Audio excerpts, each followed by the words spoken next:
ದಕ್ಷಿಣ ಭಾರತದ ಕೂಗನ್ನ ಎತ್ತಬೇಕು ಅನಿವಾರ್ಯತೆ ಈಗ ಅದು ಬಂದಿದೆ. ಪ್ರತ್ಯೇಕ ರಾಷ್ಟ್ರದ ವಿಚಾರಕ್ಕೆ ಸಂಬಂಧಪಟ್ಟಂತೆ ಡಿಕೆ ಸುರೇಶ್ ಅವರು ಮಾತನಾಡಿದರು. ಅದಾದ ನಂತರವಾಗಿ ಈಗ ಸದನದಲ್ಲೂ ಕೂಡ ಇದೇ ವಿಚಾರ ಪ್ರತಿಧ್ವನಿಸ್ತಾ ಇದೆ. ನಮ್ಮಿಂದ ಸುಮಾರು 4 ಲಕ್ಷಕ್ಕೂ ಹೆಚ್ಚು ಕೋಟಿ ಹಣ ಜಿಎಸ್ಟಿ ಹಣವನ್ನ ಸಂಗ್ರಹ ಮಾಡ್ತಿದ್ದಾರೆ.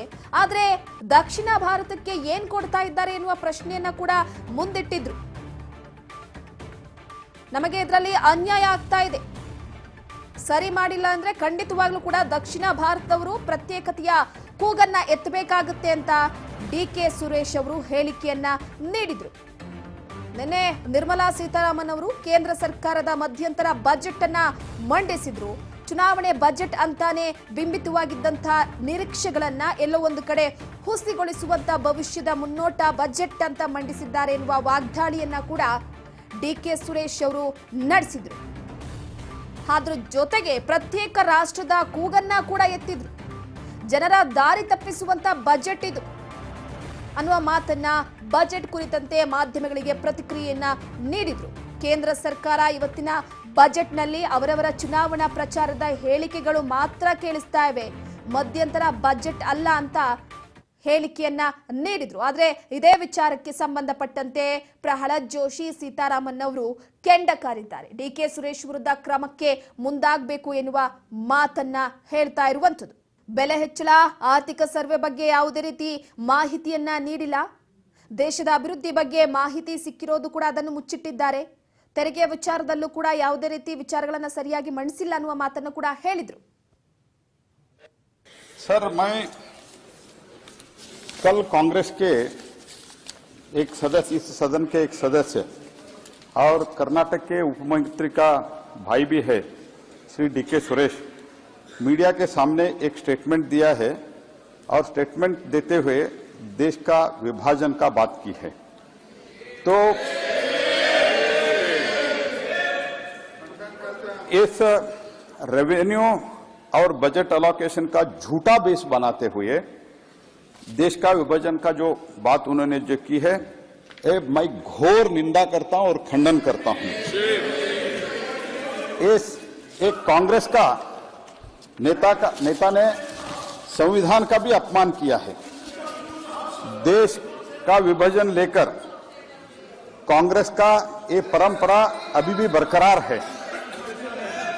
कांग्रेस पार्टी इस विषय में मैं मांगता हूं स्पष्टीकरण करना चाहिए, देश से माफी मांगना चाहिए और संविधान का जो आशय का है ये घोर अपमान किया है।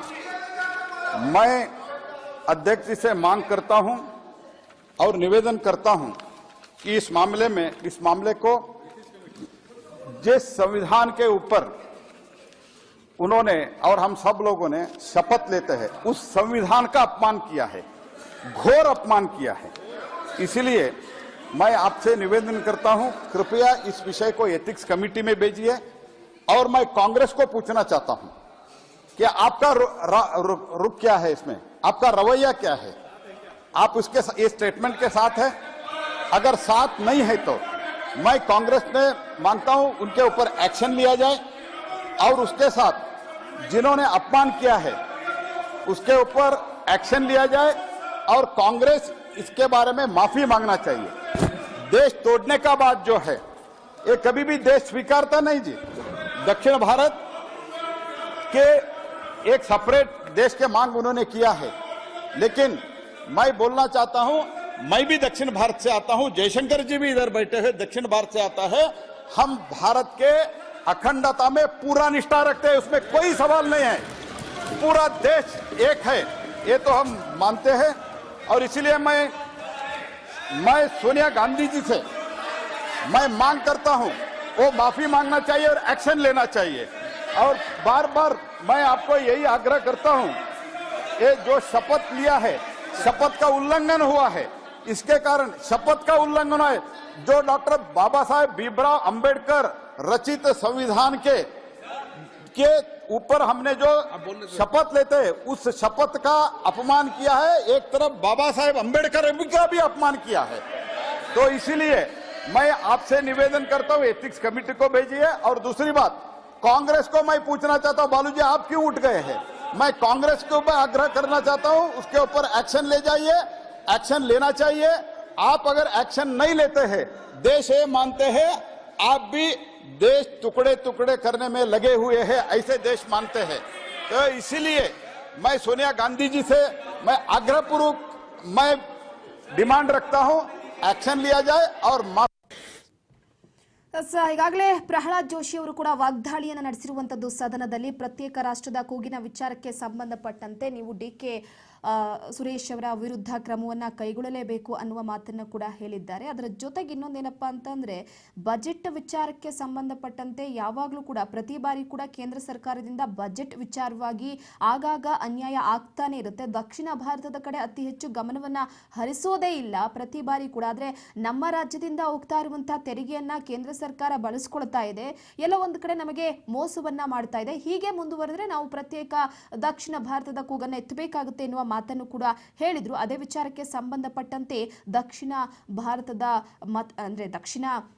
ರಾಷ್ಟ್ರದ ವಿಚಾರಕ್ಕೆ ಸಂಬಂಧಪಟ್ಟಂತೆ ಸದನದಲ್ಲೂ ಕೂಡ ಸ್ವಲ್ಪ ಮಟ್ಟಿಗೆ ಇದು ಗದ್ದಲ ಜಾಸ್ತಿ ಆಗಿದ್ದಾನೆ ಅಂತಾನೆ ಹೇಳಬಹುದು. ಒಂದು ಕಡೆ ಬಿಜೆಪಿ ರಾಜ್ಯ ನಾಯಕರು, ರಾಷ್ಟ್ರ ನಾಯಕರು ಇಬ್ರು ಕೂಡ ಇದೇ ವಿಚಾರಕ್ಕೆ ಸಂಬಂಧಪಟ್ಟಂತೆ ವಾಗ್ದಾಳಿಯನ್ನು ಕೂಡ ನಡೆಸ್ತಾ ಇರುವಂತದ್ದು.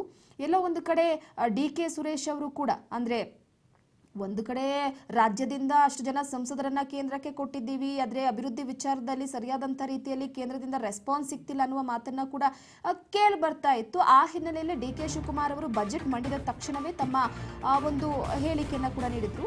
ಈ ಹಿನ್ನೆಲೆಯಲ್ಲಿ ಎಲ್ಲೋ ಒಂದು ಕಡೆ ಇದೇ ವಿಚಾರ ಒಂದು ರೀತಿ ಅಸ್ತ್ರವನ್ನಾಗಿ ಬಿಜೆಪಿ ಮಾಡ್ಕೊಳ್ತಾ ಇರುವಂತದ್ದು.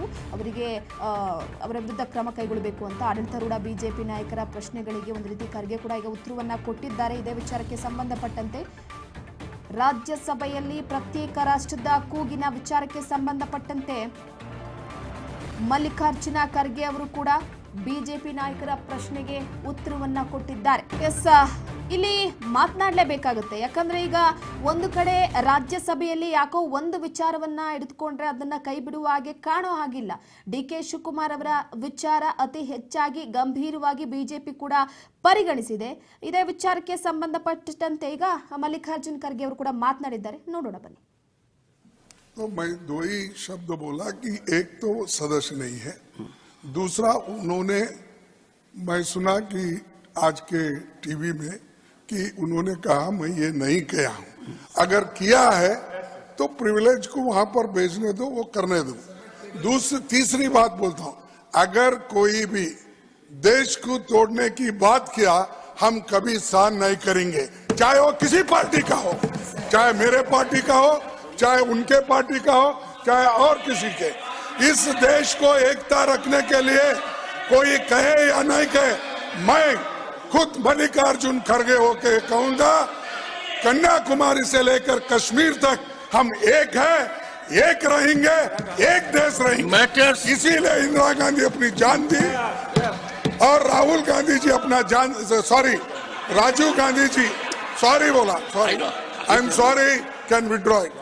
So, it will not go on Rajiv Gandhi ji जान दिए। अरे ऐसी पार्टी कभी ऐसा देश तोड़ने की बात करती है और देश को अलग बनाने की बात करती है, हम कभी इसको सहन नहीं करेंगे।